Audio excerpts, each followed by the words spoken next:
This is Jarrod Horak for today's RacingDigest.com, and in this today's Racing Digest video, we're going to look back at some of the Kentucky Derby and Kentucky Oaks 2020 prep races from last week, and then we're going to look forward at a couple of races, one Oaks prep, one Derby prep at Sunland Park for Sunday, February 23rd. But let's look back at the races from last week, and we'll start Friday, February 14th.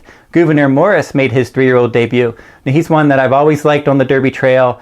And he got a good start to his 3-year-old campaign. But as a 2-year-old, he broke his maiden easily in the slop in his career debut at Saratoga last summer. And then in his second career start on a fast track from an outside post, he stalked wide. He took the lead in the Breeders' Futurity at Keeneland around 2 turns. And then Maxfield ran him down. But he was able to outfinish Enforceable to finish second in that race. So that was a good effort for Gouverneur Morris. They gave him some time off at Windstar Farm, brought him back to Florida this year for trainer Todd Pletcher, and in this allowance race at Tampa Bay Downs on the 14th, he was the big favorite there. But Untitled for trainer Mark Casse is one that has a lot of speed, and he was able to get out there in his 2-turn debut and try to steal the race, and he had a nice lead in the early going. Gouverneur Morris tracked him like that tactical speed John Velasquez rode. Now Gouverneur Morris was able to get to the outside and finally get going around the far turn and into the stretch. John Velasquez was a little bit busy on him, trying to get him going.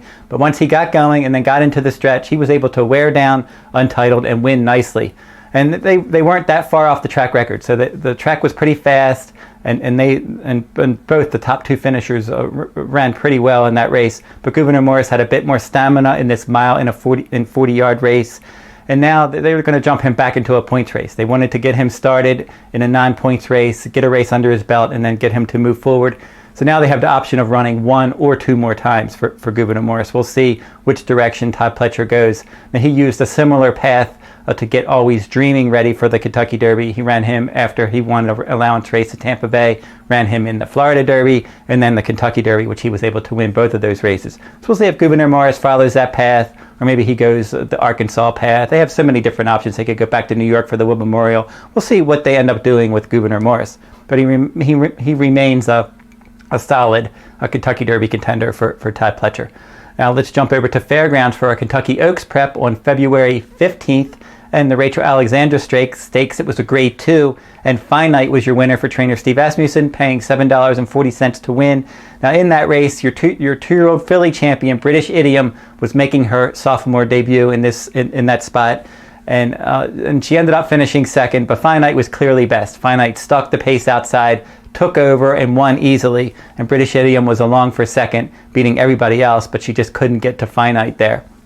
As for Finite, I believe this was her 5th win in a row, so she's on quite a roll for Steve Asmussen, and this is the fastest that she's run yet. So that's a good sign that she's getting faster as the year goes. That's what you want to see in these horses that are prepping for the Oaks and Derby, just slowly progressing, getting faster. And also the Kentucky Oaks road to the Kentucky Oaks, the Fairgrounds road has been very good lately. Horses running in races like the Rachel Alexandra Stakes, and the Fairgrounds Oaks, they do well in the Kentucky Oaks. So Finite on a good win streak right now. She ran her fastest race yet, and she looks like a solid Oaks filly.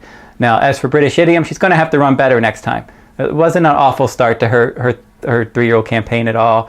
She was off the pace, she was rallying, and she finished an okay second. But she's going to have to run much better. If they run her in the Fairgrounds Oaks and she meets Finite again, she's going to have to run much better next time if we're going to take her seriously as a Kentucky Oaks contender.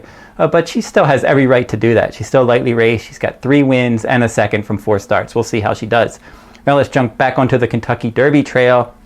From Fairgrounds, they had split divisions of the Risen Star Stakes on February 15th. And in the first division, you had your top 3 Lecomte finishers coming back. Enforceable won the Lecomte Stakes. Silver State was second. Mr. Monomoy was third. They came back in this race, and they finished in a different order in the top 3 once again. Now back to the Lecomte Stakes, the pace was fast. Enforceable rallied. Silver State rallied. Mr. Monomoy was up on that fast pace, and he ended up finishing third. But now in this Risen Star Stakes at a mile and an eighth, the Lecomte was a mile and a 16th. In this mile and an eighth race, the pace was slower. Mr. Monomoy was able to get out there and control the pace, and he kept on going, and he paid $17 to win. So this was a nice effort for Mr. Monomoy. As for Enforceable, he ran another solid race, rallying from off the pace to finish second, and then Silver State was just another half length behind him in third. So those top three all ran well again. And right now, at this point, when you look at those horses, it just looks like the pace scenario is going to be key. If Mr. Monomoy can get up there and the pace is moderate, he's going to win races like this. If the pace is fast, a horse like Enforceable is probably going to go past him. So that seems to be the way that things are going as we head to the Louisiana Derby.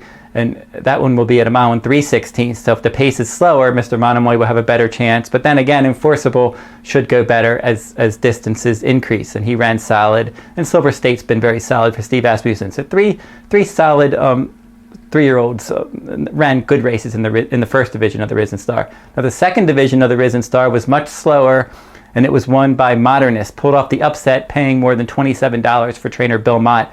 But as for both of these divisions, the winners are picked up 50 points. So it's basically a win and you're in. So Mr. Monomoy has enough points to make it to the Derby, and now Modernist for trainer Bill Mott, coming off of a maiden win at 1 mile and 1/8, and now he was able to win for the second time at 1 mile and 1/8. Again, pace was moderate. He was up on that pace throughout, and he was able to win nicely. Now, the big disappointment in this race was Anneau, the heavy favorite in here. It was second in the Breeders' Cup Juvenile, was second in the Los Alamitos Futurity. Speed figures were much better than the competition.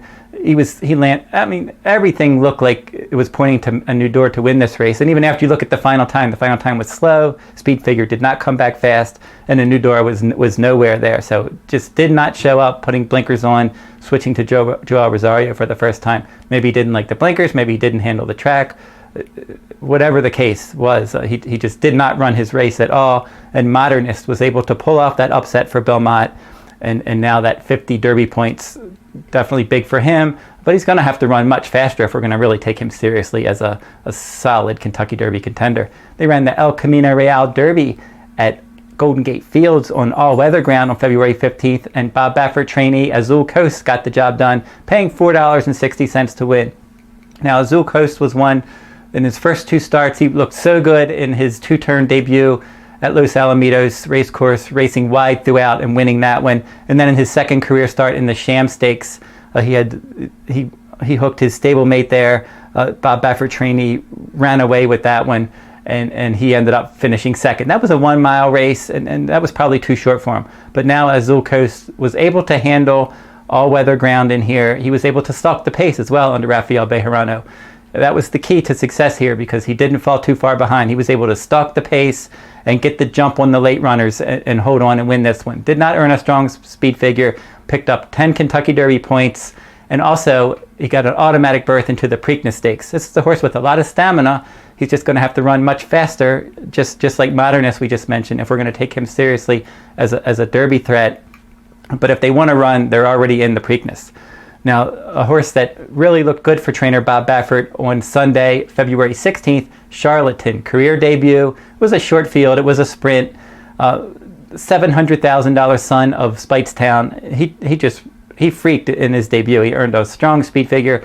That was the fastest race so far of any three-year-old. So he's already the fastest three-year-old in the country. It's just a question now of experience, because he only has one start.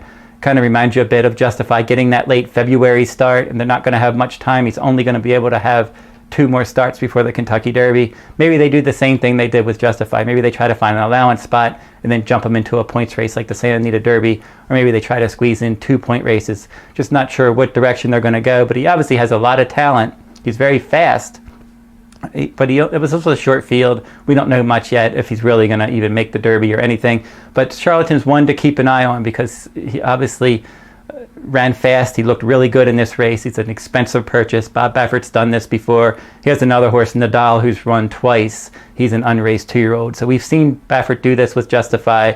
He's trying to do it with Nadal, who's quite a bit ahead of Charlatan right now. But one to keep an eye on, Charlatan. And then finally, Southwest Stakes on Monday, February 17th at Oaklawn Park. Silver Prospector for trainer Steve Asmussen got the job done, paying $11.40. He was able to bounce back after not doing well in the Smarty Jones Stakes at Oaklawn Park. But in the Smarty Jones, it was a wet track, and he didn't get up on the pace like he usually does. He was back to getting up on the pace in this race. Wells Bayou for trainer Brad Cox got out there and tried to steal this one and almost did it from the inside post, but Silver Prospector stalked him and he was able to get by. Now Silver Prospector last year, he won the Kentucky Jockey Club Stakes, beating Tiz the Law, and then Tiz the Law came back and won the Holy Bull at Gulfstream Park earlier this year. So Silver Prospector, nice effort there. And again, he's going to have to continue to run better, but he's one that he's already won a couple points races now. He's got that tactical speed, and he could continue to do better, but he's going to be facing better horses coming up soon. Now, my top choice in there ended up finishing third. It was the favorite for trainer Brad Cox. He ended up just ended up finishing a solid third. From the outside post, stalked the pace, could not go with the top two. His first start after the layoff. He's going to have to run better next time. Now let's look at these two races for Sunday, February 23rd, 2020 at Sunland Park. The 7th race will be the Island Fashion. It's a Kentucky Oaks prep race. It's not a points race. It's a prep race for the Sunland Oaks. But the Sunland Oaks on March 22nd is a points race, and the winner will get 50 points. So that's basically a win and you're in. So horses here, they're prepping for that, and then if they can win that, they're in the Kentucky Oaks. And after that, we're going to look at the Mind That Bird Derby. That's a local prep for the Sunland Derby. And again, the Sunland Derby is basically a Kentucky Derby win and you're in. 50 points to the winner was more than enough to get him into the Kentucky Derby. So let's look at Sunland Race 7 first, the Island Fashion, 1 mile on the main track. In this race, a Dynasty of Her Own, probably going to be the favorite. She's 2 for 2 for trainer Jonathan Wong, stretching out in distance.